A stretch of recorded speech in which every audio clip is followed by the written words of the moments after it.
Assalamualaikum and good afternoon to each and everyone, especially to you, ma'am. So, in behalf of my group mates, let me introduce myself first. So, I am Mohanie A Kusain from Group 1, and for our today's report, we are going to discuss about standard-based assessment. Okay, so what is standard-based assessment? So, in education, the term standard-based refers to system of instruction, assessment, grading, and academic reporting that are based on students demonstrating understanding or mastery of the knowledge and skills they are expected to learn as they progress through their education. So, ano nga ba ang standard-based assessment? So, in education, ang term daw na standard-based is nagre-refer sa system of instruction. Pag-i-instruct to help student understand kung ano yung tinuturo sa kanila. Assessment, pag-a-assess sa performance ng mga estudyante or pag-gather ng data, and also academic reporting or ang pag-grade sa mga student kung may progress ba. And syempre, based yun sa student demonstrating understanding and mastery, or based yun sa mga performance ng mga estudyante sa classroom like reports, essays, participation, and etc. and skills na they are expected to learn. So, that's the definition of standard-based assessment in the education. So, now let's proceed to the standard-based assessment aims to. Okay, so standard-based assessment aims to. So, kailan or saan nga ba nagagamit itong standard-based assessment at ano ang kagandahan nito? So, standard-based assessment aims to support student as an independent learner. So, standard-based assessment help us to be an independent learners as a student. So, like parang kumbaga na-challenge tayo with motivation and dedication sa mga dapat at kailangan natin gawin. So, this leads us to be an independent. So, being an independent learner means being an active learner din. So, natututo tayo i-take yung responsibilities natin as a students for our workloads like assignments, reports, and any other schoolworks, and also commitments and deadlines. So, being an independent learner also means developing or nade-develop yung organizational skills natin like time management, prioritizing our tasks, and also setting goals para ma-achieve natin kung ano man yung goal natin. So, yun ang mga organizational skills natin that might be developed because of standard-based assessment. Okay, so next is adopt fair, valid, and reliable measurements of a student performance of the intended learning outcome. So, meaning, being reliable means being consistent. Being consistent of our performance. So, dapat consistent yung performance mo. Like, for example, sa exam or quizzes, if mataas yung result ng score mo sa una, so dapat gawin mong consistent yun para ma-attain mo or ma-achieve mo yung standardized grades na mataas. And syempre, based yun sa criteria na binigay ni teacher. So, reliable, kasi reliable means consistency, and yung valid or validity is kung ano yung objective ni teacher or kung ano yung ine-expect niya sa atin na matututunan natin by the end of the school year or by the end of the class period. So, nagre-reflect yung marks and grades mo sa level of performance na na-achieve mo sa binigay na criteria. So, like, to be fair, walang daya.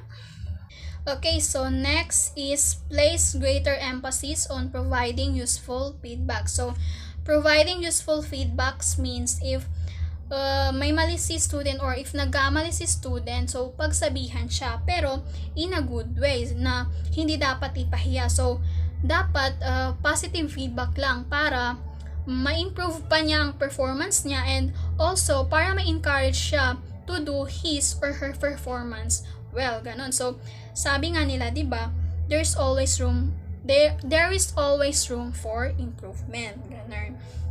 Okay, so next is the benefit of standard-based assessment. So, ano nga ba ang mga benefit ng standard-based assessment sa atin as a student and also to our teachers? So, first is standard-based assessment provide richer information about what you expect your student to achieve by describing what they need to know and can do. So ang kagandahan naman ng standard-based assessment is nagpro-provide siya ng clear information and criteria towards your students na ito yung ine-expect mo na dapat ma-achieve nila by saying those standard judgment or criteria na kailangan nilang sundin. So, in that way, ma-aware yung mga students mo kung ano yung dapat nilang sundin or kung ano yung dapat nilang sundin and gawin. So, ganun din sa mga pageant and sa mga palaro, di ba? May mga criteria of judgment din na mga sinusunod. Like, if na-meet mo yung mga qualification na nabanggit doon sa criteria na yon, so, that means pasok ka or panalo. So, ganun din sa education and sa standard-based assessment, meron ding standard and criteria na mga sinusunod. Okay, so next is standard-based assessment provide more explicit guidance to students. Okay, so meaning explicit means clearly understandable or clearly understandable kung ano yung expected na pag-aaralan. Also, guide students. So, nag-guide din sila so that mas ma-enhance pa yung learning strategies nila like reading or brainstorming like yung mga ginagawa natin sa classroom. So, in that way, it will help a student achieve better and learn more effectively and of course, by the help and guidance na rin of our teacher. Okay, so next is use criteria and standard-based assessment use criteria and standard to give more efficient feedback to students about their performance. So, yun nga, madali tayong makaka-give ng feedback to our students and madali natin silang ma-assess or ma-evaluate based on their performance level kasi nga or based doon sa mga performance nila sa loob ng classroom kasi nga may mga sinusunod tayong criteria. Okay, yun. So, next is standard-based assessment differentiate between those students who are performing well and those who aren't. So, madali din nating ma-differentiate yung mga student na active, barely active, yung hindi masyado nag-engage sa loob ng classroom and inactive yung hindi na talaga or wala na talagang performance, hindi nagpa-participate, ganun. Okay, so yun, madali natin silang ma-differentiate because of standard-based assessment. Okay, so yun. Next is standard-based assessment make it easier to give timely and usable feedback. So, give timely feedback is parang to ensure na walang maiiwan na estudyante kasi nga that student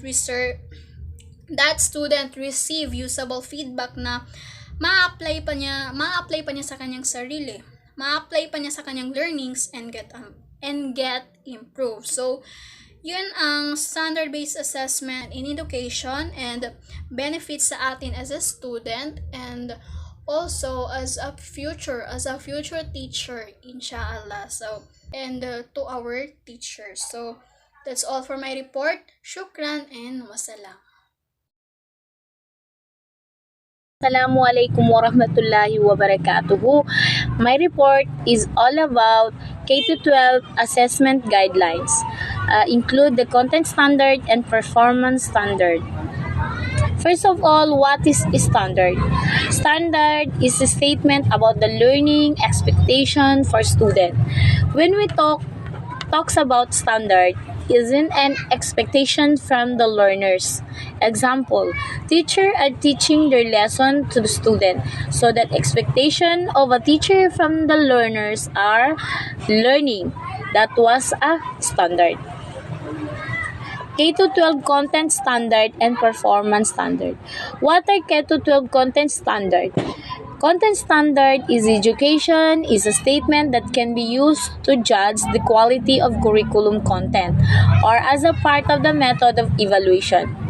K-12 standards should clearly describe the specific content that should be taught and learned during the K-12 years, grade by grade. And students should be able to do, should know, and what they should care about. They are broad statements that describe specific content areas that students should learn each grade level. It's about content standard. In education is a statement that can be used to judge the quality part of the method of evaluation. The standard of K-12 should clearly describe the specific content. The content should be taught and learned during the K-12 curriculum. The students should be able to do, to know, and to care about the standard. Most of the students should learn and at each grade level. Performance standard. Performance standard clarify content standard by describing that evidence is acceptable in determining whether content standard have been met.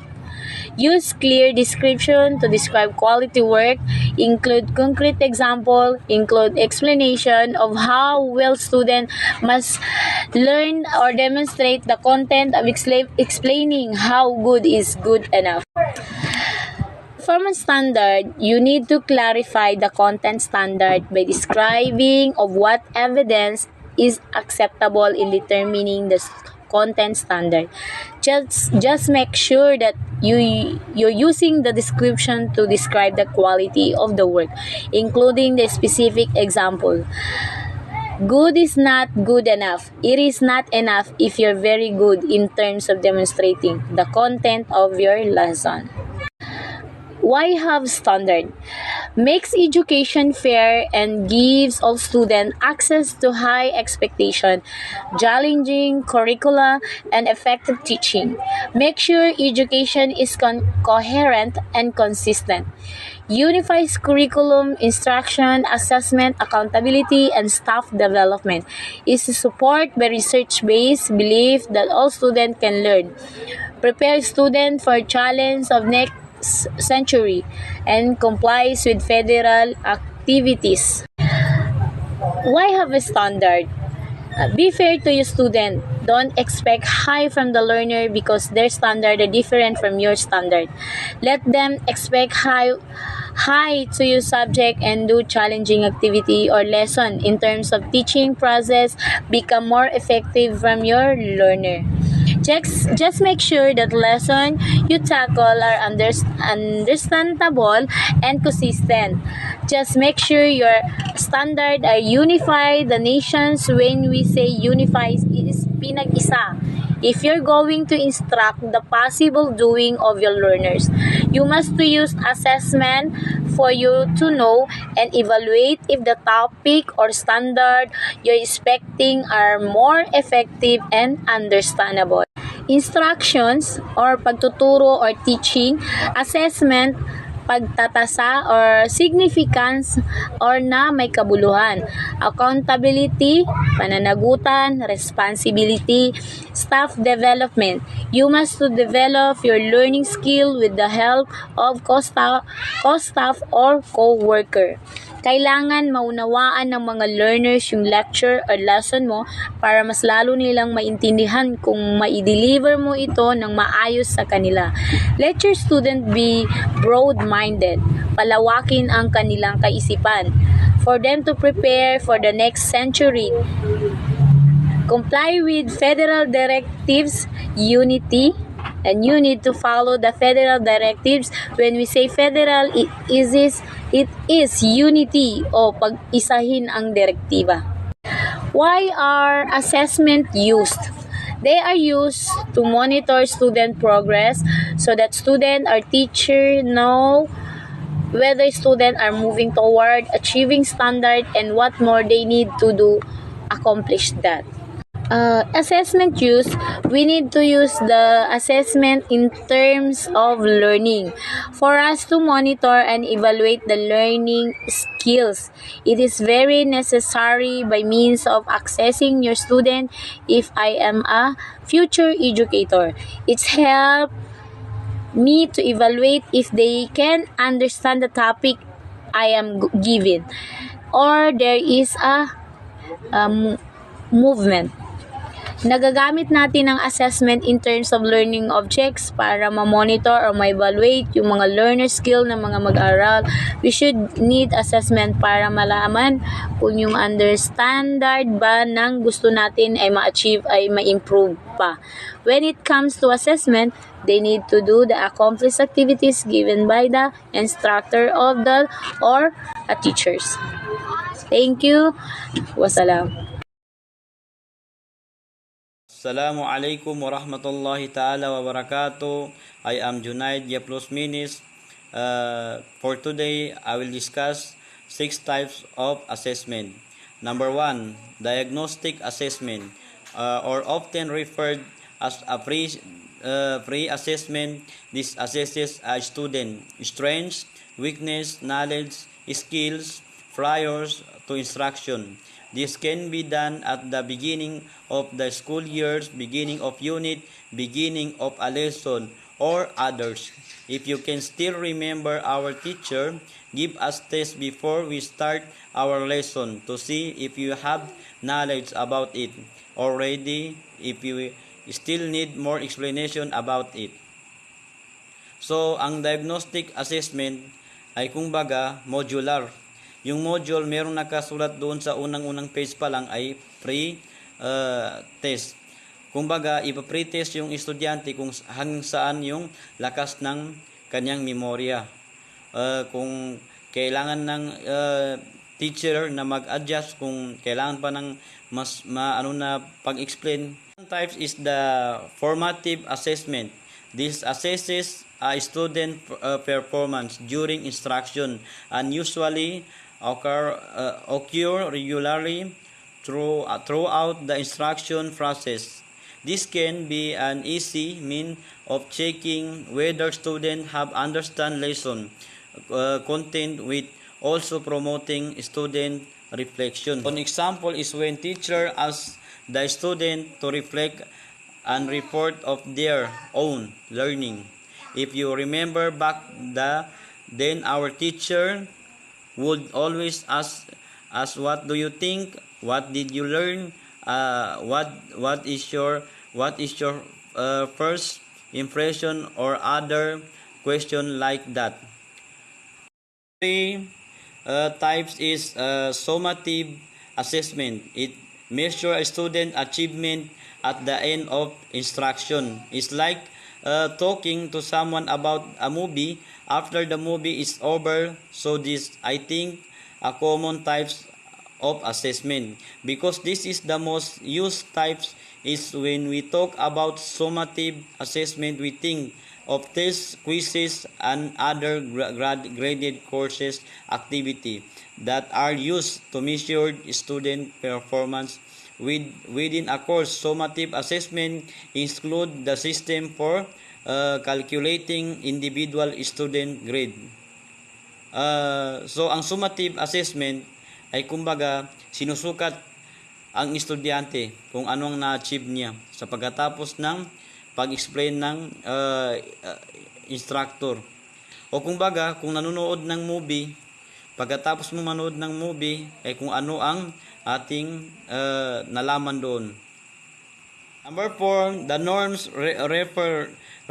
reference assessment. This is a test by comparing person performance to other who are similar. You can remember norms reference by thinking of the word normal, the object, and norm reference test is to compare person performance to what is normal for other people like him or her.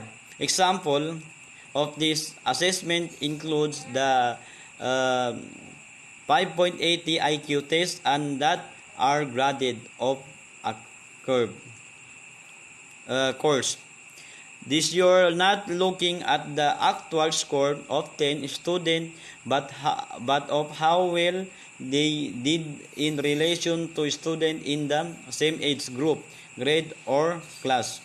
Opposite of norm reference assessment, because is this assessment the teachers want to know a person performance without accompanying them to other.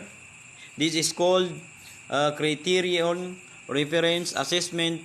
This measure a student performance against a goal of is specific objective standard. This can be a kind of formative assessment and should be integrated throughout your curriculum to guide the assessment of your teaching over time.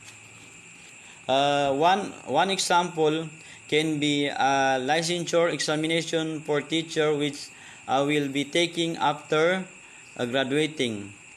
So, ang number 5 naman ay opposite of norm reference assessment. So, kung baga, salungat doon sa norm reference assessment.